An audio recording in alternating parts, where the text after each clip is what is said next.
Okay, ESCBubble here with Suzy, the 2014 entrant from Portugal, from Copenhagen. Welcome to London. How are you feeling ahead of the show tonight? I'm really excited for tonight's show because I came in a different concept. Mm-hmm. In 2014, I came to showcase Quero Ser Tua, my song, right? And now it's a special guest, so it has a little bit of a different flavor. So you feel the pressure will be off a little bit? No, the pressure, I don't need anybody to put pressure on me. I put pressure on me every day. But it's different, you know. I can play a little bit more. I can be more relaxed. Nervous always. I always have my butterflies before entering the stage always. It doesn't disappear. But I feel like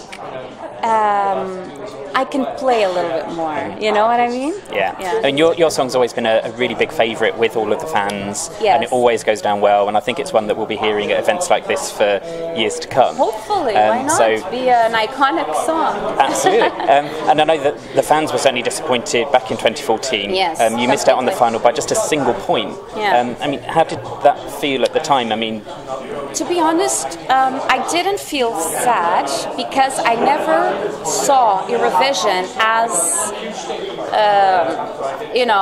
as a final goal, or no. I saw it as a step for other things. It's like showcasing, you're showing your capabilities, right? Even with Quero Ser Tua, I couldn't show a lot, you know, because Quero Ser Tua, it's a song for the public to dance.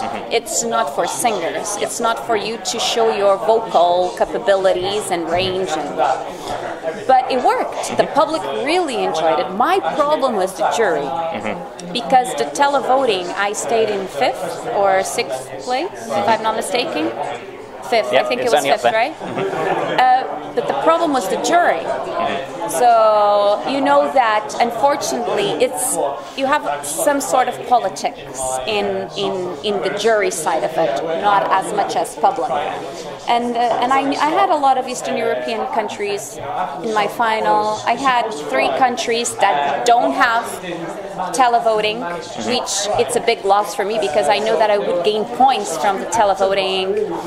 And then, you know, there is the pity vote for people that tried 2-3 times, and so I knew that 99% I wouldn't go to the final. I just wanted to do the best that I could, and according to my capabilities, I just, you know, to do a nice performance, you know, because I had like a lot of allergies before going into the stage. I was nervous. I just wanted to, you know, feel proud or satisfied, content with my performance, and I did the best that I could. And it was very emotional. Only not the fact that I didn't pass, was when the cameras were off. This nobody knows. The cameras were off. Eurovision was, you know, over on the first semi-final, and then all the public in the arena, they were calling my name and Portugal, Portugal, or Suzy, and trying to sing my song, and that's the whole arena. So that gave me a lot of good. That is what makes such a special experience.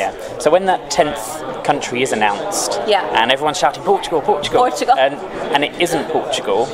And then the breakdown of the results doesn't come through until after the final. So is it at that point that you as the artist then actually find out, actually I was 11th?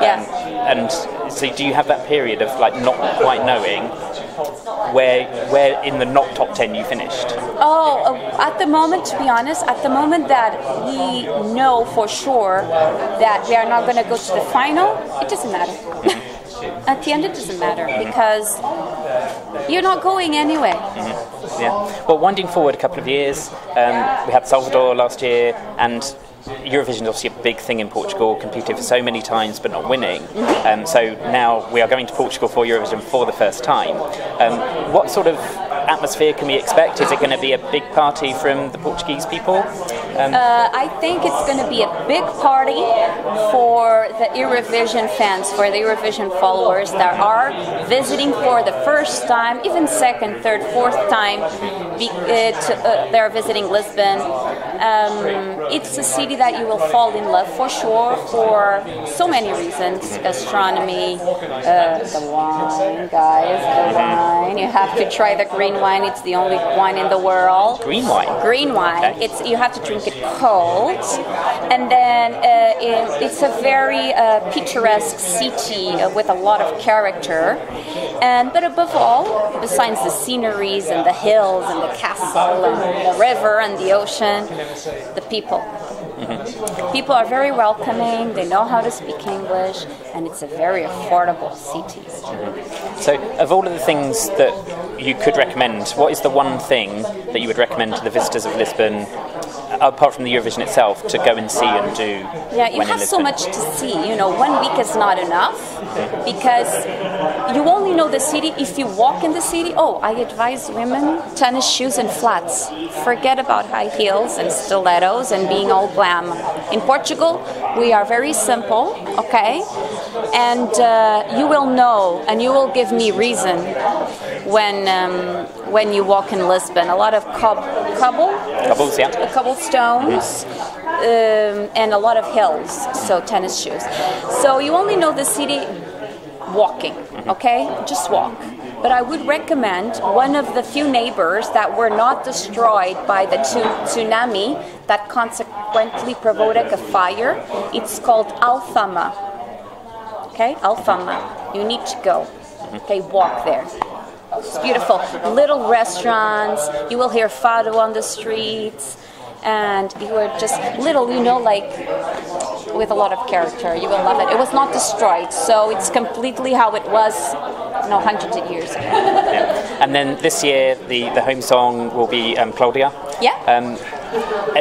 Would you offer any advice to Claudia on how to kind of sort of treat it? It's the same advice that I tell everyone: is just embrace the experience and have fun.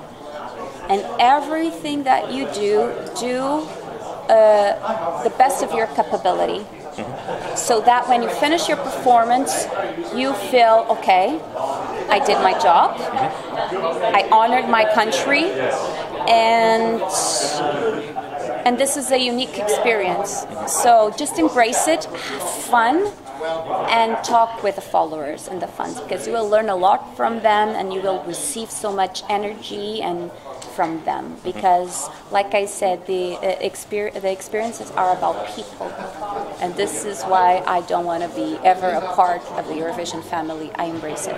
Wonderful. And just have one final question for you, if that's okay. Although it's going to be a surprise question. So, being ESCBubble, we have a bubble with some bubbles. Would you care to delve into the bubble for your question? So there's a mix of all sorts of questions. I don't take it. I'm kidding. Okay.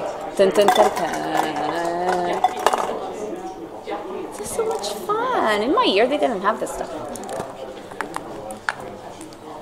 So what do we have? What's the most interesting holiday you've ever had? Good question. The most interesting holiday you've ever had? I might say Jordan. Okay. Yeah. It was like it was not a holiday. It was work, but I took 2 extra days to fulfill one of my goals, which is accomplish the 7 new wonders of the world.